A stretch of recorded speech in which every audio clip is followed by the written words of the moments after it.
Bismillahirrahmanirrahim. Assalamualaikum warahmatullahi wabarakatuh.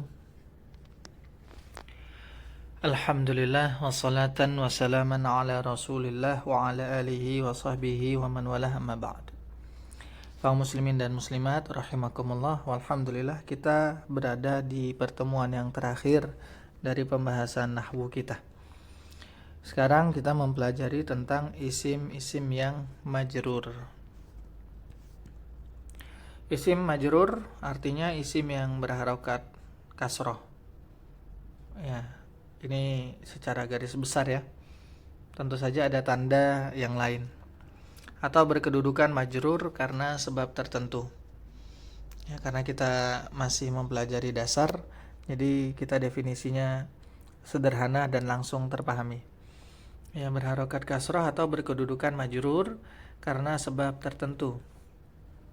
Ada 3 sebab mengapa sebuah isim menjadi majrur. Yang pertama karena ada huruf jar, yang kedua karena idhofah, dan yang ketiga dia sebagai tawabi, mengikuti isim majrur yang sebelumnya, yang lebih dulu ada. Yang pertama kita bahas majrur karena huruf jar. Nah, huruf jar ini adalah huruf yang menyebabkan isim setelahnya berstatus majrur. Beberapa huruf jar yang sering digunakan ada min, ila, an. Ini perlu kita hafal ya. Ya, menghafalnya tidak perlu kita min, ila, an, min, ila, an, min, ila, an. Nggak perlu. Tapi dengan mengulang-ulang saja, min dari, seperti itu. Kalau an mengenai atau tentang atau dari gitu.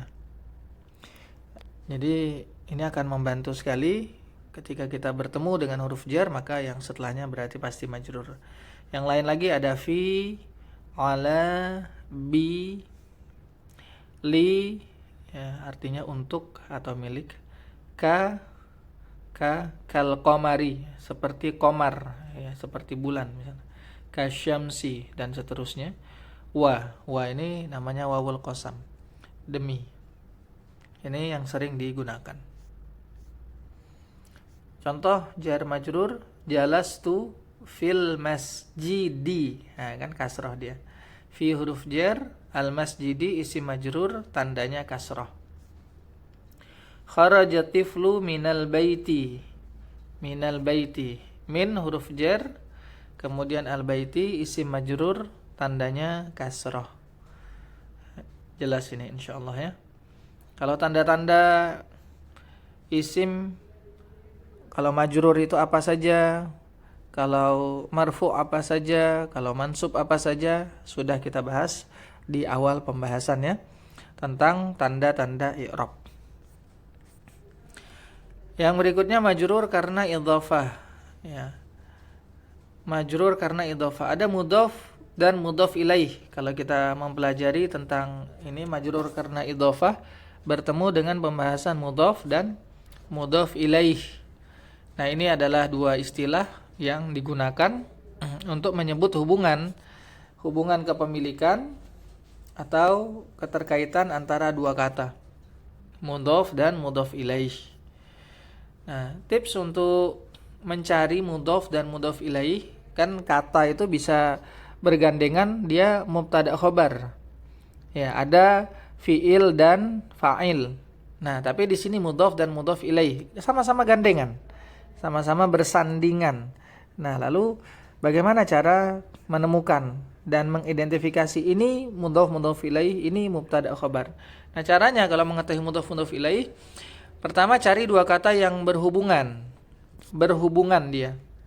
Ya, yang pada umumnya menyatakan milik.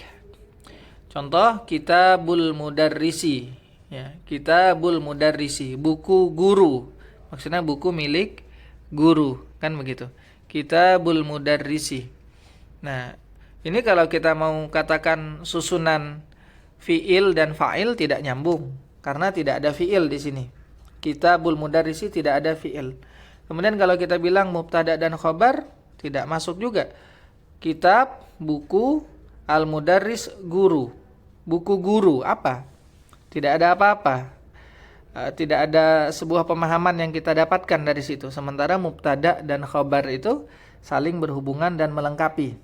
Misalnya al-ma'u baridun, air itu dingin. Nah kan terpahami, ada air yang disajikan itu dingin umpamanya, air yang diminum itu dingin. Jelas ada makna. Tapi kalau kitabul mudarris ini kan dia tidak memiliki makna lengkap yang bisa dipahami. Hanya buku guru. Nah, disitulah kita paham ini berhubungan dan menyatakan milik sehingga kita bisa katakan dia sebagai mudhaf dan mudhaf ilaih. Kata pertama disebut mudhaf, kitab itu. Kata kedua disebut mudhaf ilaih. Nah, kemudian perlu kita ketahui mudhaf tidak memiliki al dan tanwin. Nah, ini ciri yang perlu kita ingat. Bahwa mudhaf tidak memiliki al dan tanwin. Kemudian mudhaf ilaih selalu majrur. Mudhaf ilaih ya, selalu majrur. Kalau mudhaf ya tergantung kondisinya. Tapi kalau kita perhatikan yang pasti adalah mudhaf itu tidak punya al dan tanwin. Begitu. Contoh susunan idhofah dalam kalimat abwabul masjidi. Nah, ini pintu-pintu masjid maftuhatun. Nah, abwabul masjidi ini susunan mudhaf mudhaf ilaih. Kenapa masjidi ini kasroh? Karena dia majrur lantaran idhofah. Al-masjidi mudhaf ilaih. Pintu-pintu masjid terbuka. Abwabu mudhaf, kita lihat tanpa al atau tanwin. Kemudian al-masjidi mudhaf ilaih majrur dengan tanda kasroh. Begitu. Selanjutnya rizqullahi wasi'un. Rezeki Allah itu luas, wasi'un. Nah, rizqu mudhaf, kita lihat lagi tanpa al dan tanpa tanwin. Mudhaf ilaihnya lafzul jalalah Allahi, majrur tandanya kasroh. Seperti itu. Insyaallah mudah ya. Jadi yang terpenting lagi-lagi kami mengingatkan, jangan mempertanyakan pemahaman kita terhadap nahwu, karena nahwu itu pada dasarnya tidak sulit ya. Akan tetapi yang perlu kita pertanyakan adalah sudah sebanyak apa kita mengumpulkan kosakata. Seperti itu kuncinya. Kemudian majrur sebagai tawabi. Tawabi pengikut dalam hal i'rab sudah dibahas dengan rinci pada pembahasan isim-isim yang marfu atau marfu'at. Maka sekarang kita cukup menyebutkan contoh-contoh isim yang mengikuti i'rab majrur isim yang sebelumnya. Ya. Yang pertama adalah taukid. Contoh marartu birrajuli nafsihi. Kenapa itu jadi nafsi? Aku melewati pria itu langsung. Maksudnya ya memang pria itulah. Sebagai taukid, nafsihi, aku melewati pria itu langsung. Maka bi huruf jar, ar-rajuli isim majrur karena ada huruf jar. Ya, ada bi. Nah, yang menjadi tabi atau yang mengikuti rajuli adalah nafsihi. Kenapa dia ikut? Karena dia sebagai taukid. Ya, jadi ikut yang sebelumnya. Karena sebelumnya itu birrajuli kasroh ya, majrur, maka dia pun menjadi majrur juga di sini. Dia jadi majrur juga. Yang kedua adalah na'at. Jalastu fil baitil kabiri.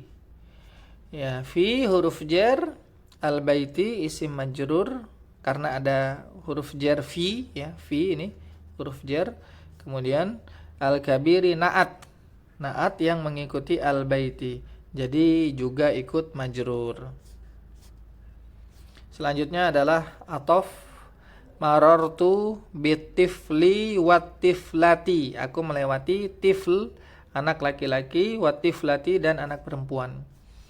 Dalam i'rabnya bi huruf jar, atifli isim majrur karena ada huruf jar bi. Lalu waw huruf atof, atiflati mengikuti tifli. Atiflati mengikuti tifli, kenapa? Karena dia terhubung dengan waw atof di sini. terhubung dengan waw atof. Jadi dia ikut majrur juga. Nah, ini atof ya. Berikutnya adalah badal salamtu ala talibi Abi Bakrin. Aku memberi salam kepada talib siswa. Ini mohon maaf, ini ada kekeliruan. At-talibi siswa Abi Bakar, namanya Abu Bakar. Ya. Ala huruf jar, at-talibi isim majrur karena ada huruf jar, di situ. Dan Abi at-talibi majrur ya, Abi majrur juga. Ya, majrur juga, dia sebagai badal sehingga ikut majrur juga seperti itu.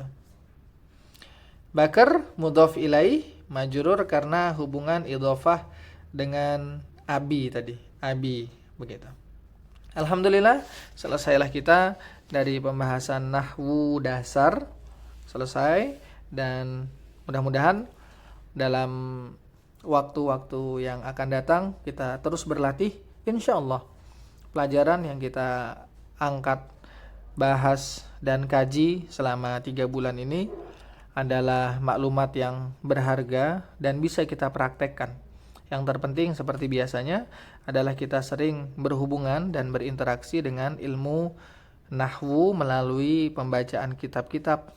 Ya, kitab ulama, ada kajian kitab kita ikuti dan latihan-latihan lain yang membantu biidznillah. Selanjutnya kita akan sambung program kita dengan program berlatih membaca kitab sembari terus mengasah pengetahuan nahwu dan shorof kita. Demikian, kami mohon maaf atas segala kekurangan, kekhilafan selama menyampaikan materi ini. Semoga Allah jadikan barokah atas apa yang kita pelajari. Wassallallahu ala nabiyyina Muhammadin wa ala alihi wa sahbihi wasallam. Wa akhiru da'wana anil hamdulillahi rabbil alamin. Wassalamualaikum warahmatullahi wabarakatuh.